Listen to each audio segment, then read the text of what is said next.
Assalamualaikum warahmatullahi wabarakatuh. Perkenalkan, nama saya Bambang Dwi Janarko. Saya dari tim 3A ingin mempresentasikan mengenai metrik tentang definisi pengetahuan pada pasien dengan asam urat. Yang pertama, pengkajian. Tujuan menggambarkan pengkajian penelitian dengan menderita atau diskot atau asam urat. Teori definisi pengetahuan ditandai dengan menanyakan masalah yang dihadapi, menunjukkan perilaku tidak sesuai anjuran, menunjukkan persepsi yang keliru terhadap masalah, menjalani pemeriksaan yang tidak tepat, menunjukkan perilaku berlebihan, dan batasan karakteristik. Menurut Hartman, definisi pengetahuan yaitu ketidakakuratan mengikuti perintah, ketidakakuratan melakukan tes, perilaku tidak tepat, dan kurang pengetahuan.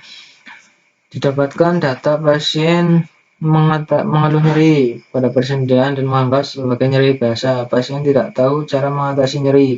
Pasien bertanya tentang faktor resiko dari asam urat. Keluarga kurang paham apa yang diderita Tuan S, dan pasien terlihat baru mengetahui asam urat. Dari data tersebut dalam pembahasan menunjukkan adanya masalah definisi pengetahuan dan dapat disimpulkan pengajian keperawatan pada pasien menunjukkan adanya mengalami defisit pengetahuan ditandai dengan tidak mengetahui tanda dan gejala penyakit yang diderita dan menanyakan faktor risiko dari penyakit yang diderita berupa asam urat. Yang berikutnya, diagnosa keberatan. Tujuan menggambarkan diagnosa keberatan pada defisit pengetahuan pada pasien asam urat. Defisit pengetahuan yaitu ketiadaan informasi kognitif yang berkaitan dengan topik tertentu atau kemahiran. Didapatkan data pasien tidak mengetahui tanda dan gejala penyakit asam urat berupa nyeri, persendian, dan pasien menanyakan faktor risiko.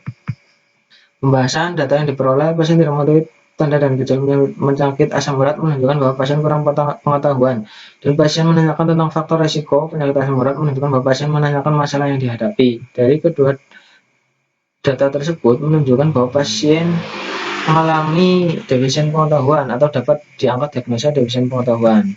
Untuk perencanaan, tujuan menggambarkan perencanaan defisit pengetahuan pada pasien asam urat.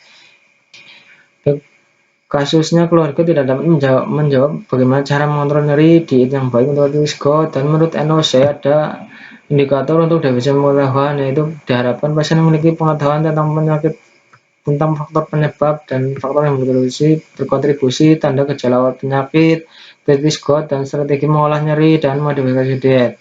Untuk NIC-nya 2013 adalah menjelaskan tanda dan gejala penyakit, memberikan informasi pada pasien tentang kondisinya, dan mengedukasi pasien. Kasusnya, penulis melakukan tindakan keperawatan berupa pendidikan kesehatan tentang penyakit, tentang cara mengontrol gejala, dan tentang pola makan.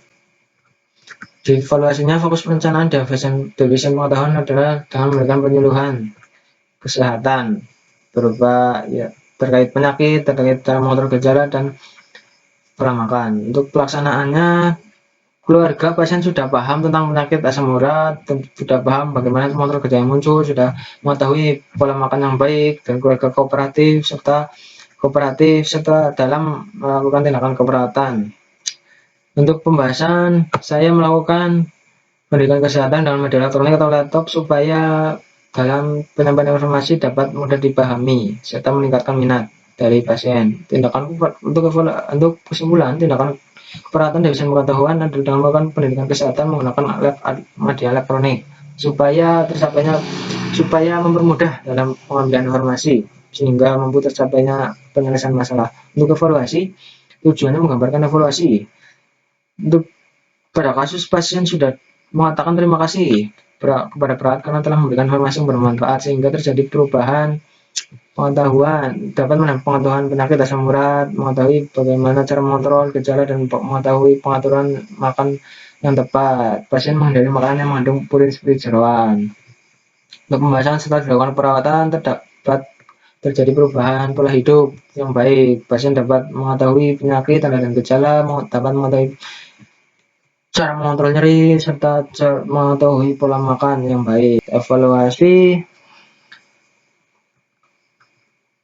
pasien dapat menyelesaikan masalah defisit pengetahuan tentang atau diskot dibuktikan dengan tercapainya indikator yang ditetapkan sesuai NOC. Terima kasih. Wassalamualaikum warahmatullahi wabarakatuh.